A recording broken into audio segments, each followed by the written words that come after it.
If you have topics you would like to have us discuss on the Aging Well podcast, please click on the links in the episode description to send us a text or record your message or comments. We'd love to hear from you and how we can help you age well. If you benefit from the Aging Well podcast and would like to support the content financially, please click on the Support the Show link or support our affiliates and advertisers.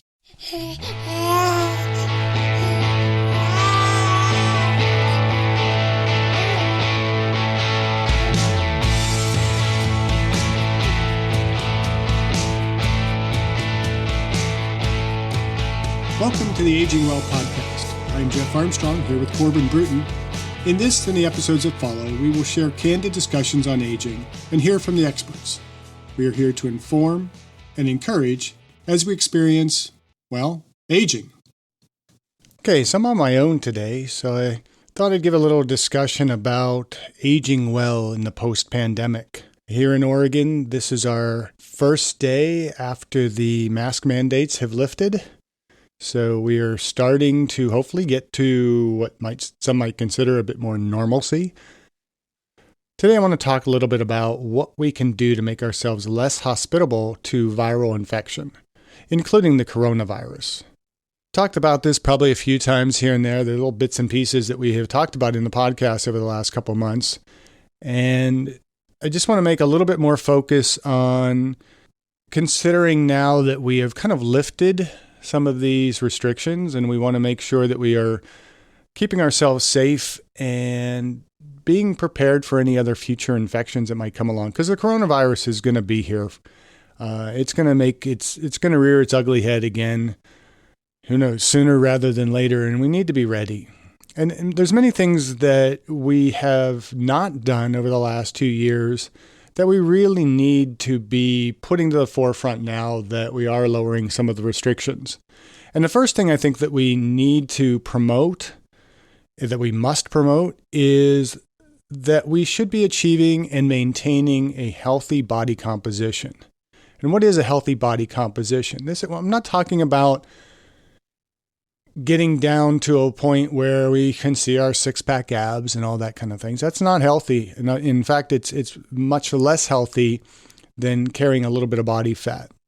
What I'm talking about is kind of turning the tide on this increasing susceptibility to obesity in our country.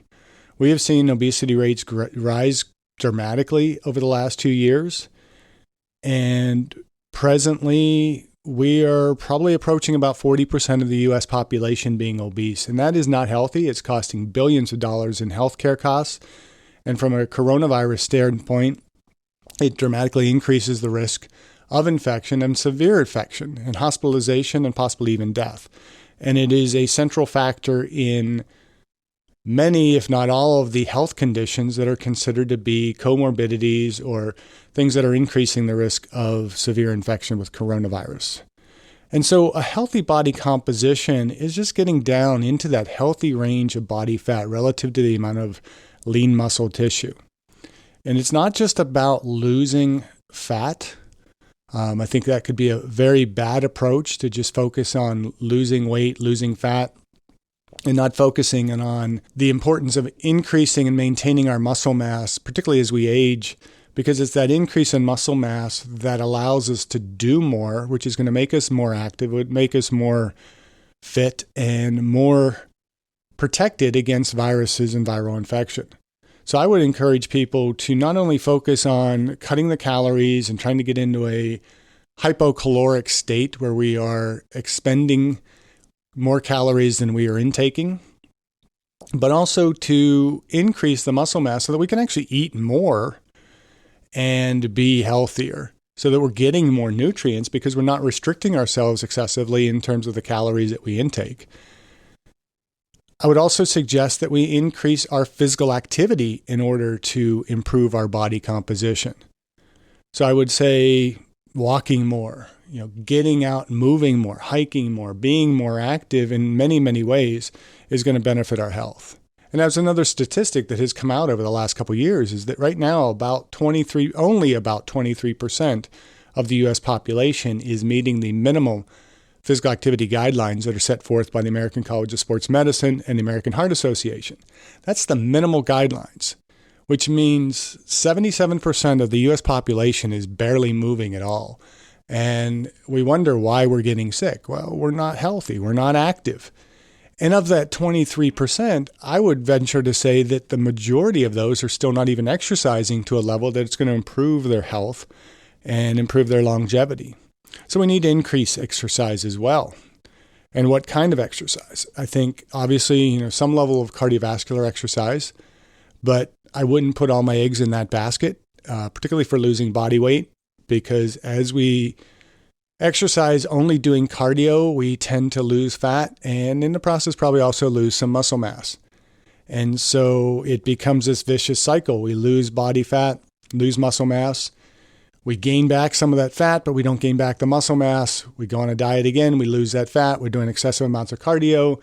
We lose more muscle. And over time, we become much less muscled. We refer to that as sarcopenia, the loss of muscle mass, which comes with aging. There is a certain level of that is attributable to the aging process. But overall, that loss of muscle mass that we see as one ages is typically linked more to inactivity as opposed to being linked to some genetic coding or some changes that happen to us as we age or as a process of aging. And so I would encourage more strengthening type of exercises, more hypertrophy type of exercise that is going to help to maintain muscle mass and thereby improve our body composition. How much fat? Again, I would say that the healthy range for most males is going to be just short of 20%, ideally pushing closer to about 12% body fat. And for females, probably somewhere between about 20 and 25% body fat. It doesn't have to be something that we are doing for aesthetic purposes. And certainly we should not be judging one on their body composition based on appearances. We shouldn't be judging anyone, period. But the judgment should not be based on appearances. It should be based on our health. We should be looking at ourselves and saying, I'm not healthy. I need to lose fat in order to get myself more healthy and to improve my ability to be more active and to age better. We also need to improve the diet.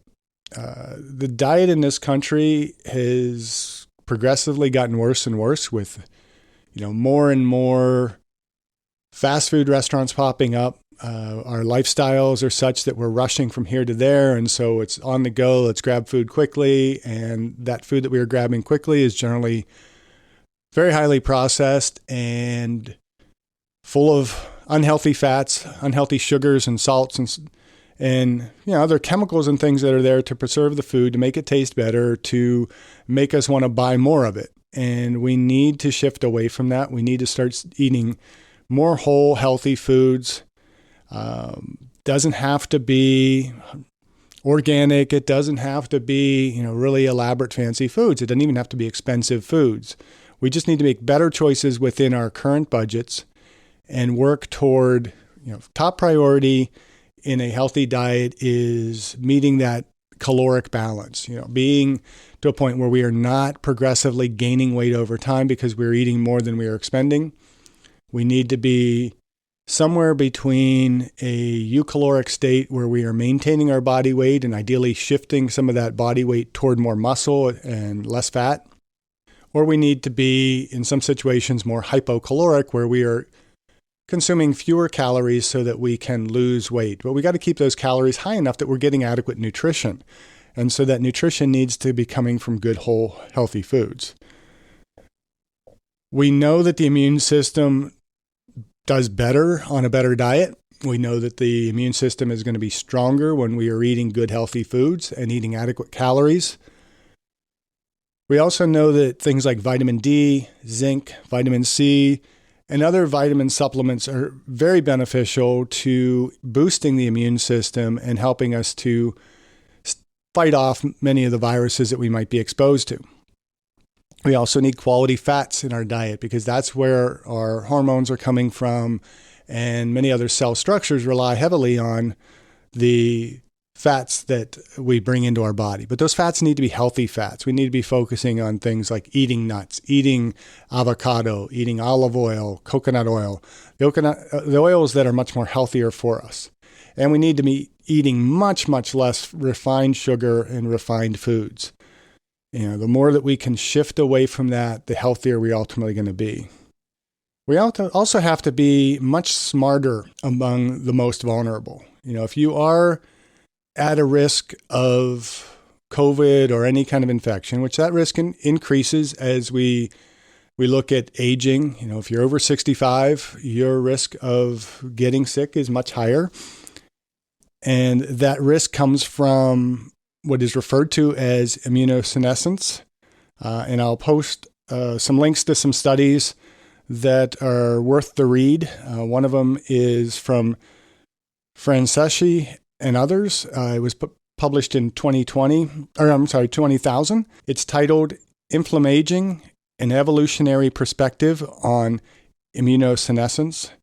They kind of coined the phrase inflamm-aging, and which talks about how our risk of getting sick, of having a more dampened immune response increases as we age.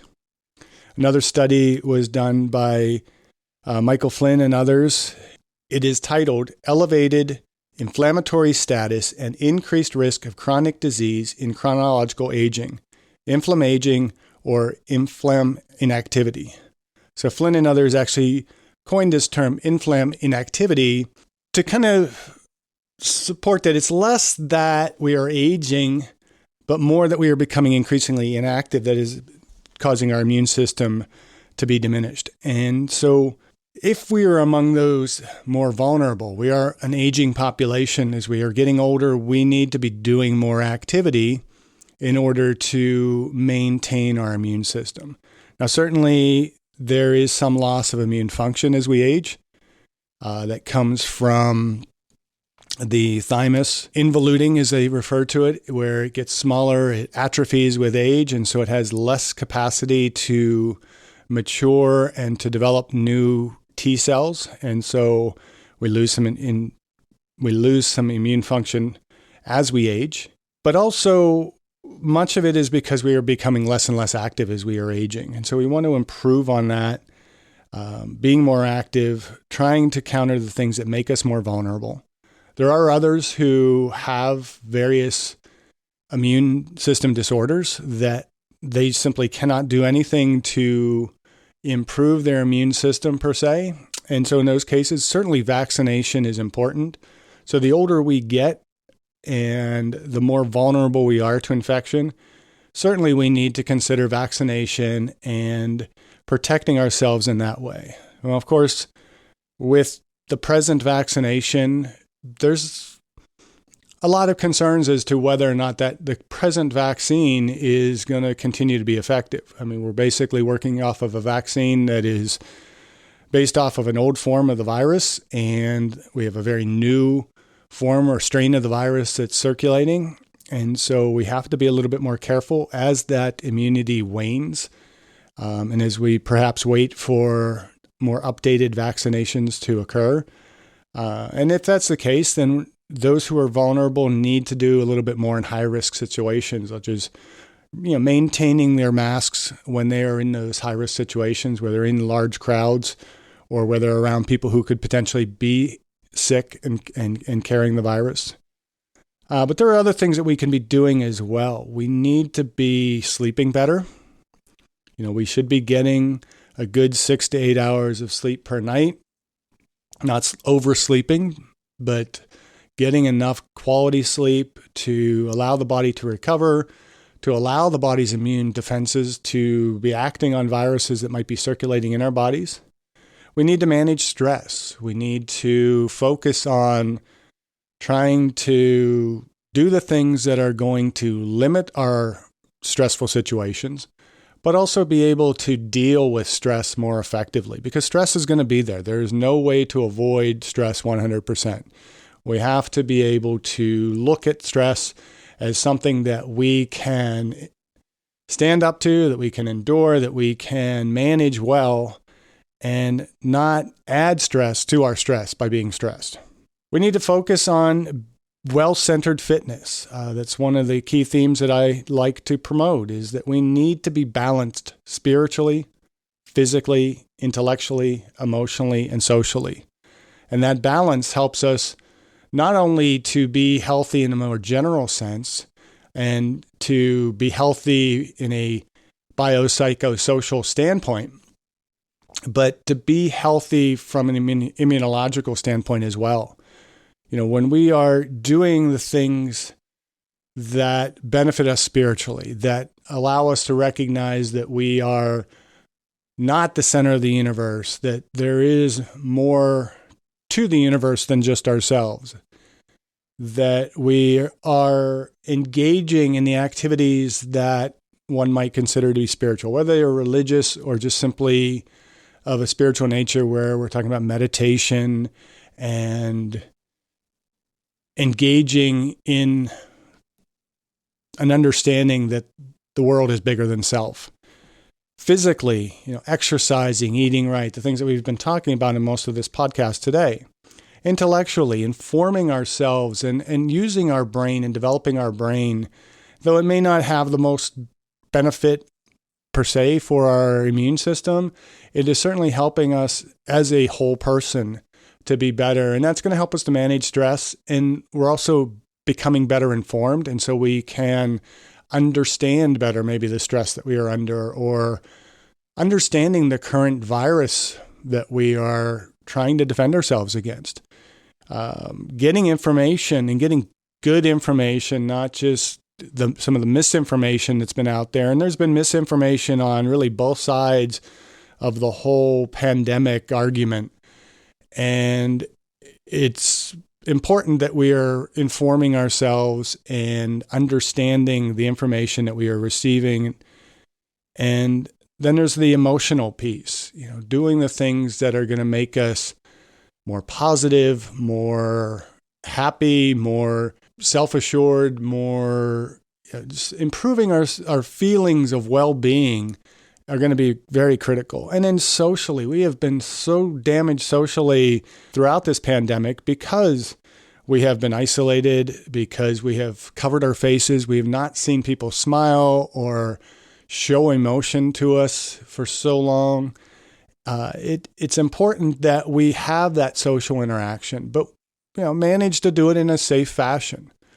There are many things that we can still continue to do. I would stop using the phrase social distancing. I think throughout the pandemic, I have hated that phrase, because social distancing is separating ourselves socially. And that has a damaging effect on us in our well-centered fitness, in our psychological or biopsychosocial health. We're better to say physical distancing. And the evidence was never really there for an absolute of 6 feet or more separation to protect ourselves against this virus.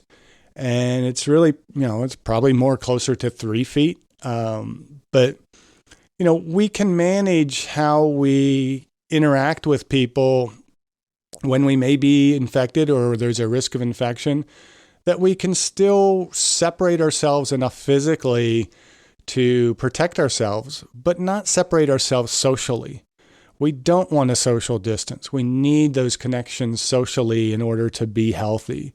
And so as we're going forward now in this new period where the rules are hopefully going to be starting to shift back to a little bit more normalcy, we don't have to wear masks, but many of us might feel the need to still wear a mask. That's fine. Wear the mask if you need it to be protected, or if you are needing to protect other people who you are interacting with. We got to remember that we are not alone in any of this, and that we need to be focused on our health as well as the health and well-being of others. And so I think it's important that we consider, as we age in this post-pandemic world, if you want to call it that we do still have some level of declining weakness in our immune system. and that we need to focus on being protected against any virus and all viruses or any other type of pathogenic infection. And so we want to focus on our total health. And to focus on our total health, it's not just focusing on a single viral type. It's focusing in on anything that is going to make us healthier and be able to live longer. One of our recent podcasts, we talked about food and longevity. I encourage the listener to listen to that one if they have not listened to it yet. Because as we look at the types of foods that we can eat, eating more legumes, eating less red meat, and eating more vegetables, more fruits, eating a healthier diet is going to improve our overall health and our ability to combat disease. When we're exercising, we are improving not only our capacity to fight off disease, but we're also improving our capacity to do physical work. And the more work we can do, the healthier we're going to be. And the more exercise that we can do and the more physical activity that we can do that will help make us healthier in the long run. Getting sleep, managing our stress, focusing in on our well-centered fitness, being spiritual, physical, intellectual, emotionally, and socially balanced, daily journaling, daily reflection, daily meditation. These are all things that we can do post-pandemic to make ourselves healthier and to hopefully be better protected when any additional waves or future waves of any viruses come along. So I will share a list of number of articles in the podcast notes, and I hope that you have benefited from today's podcast and that you will focus on aging well in the post-pandemic. Thank you for listening. I hope you benefited from today's podcast, and until next time, keep aging well.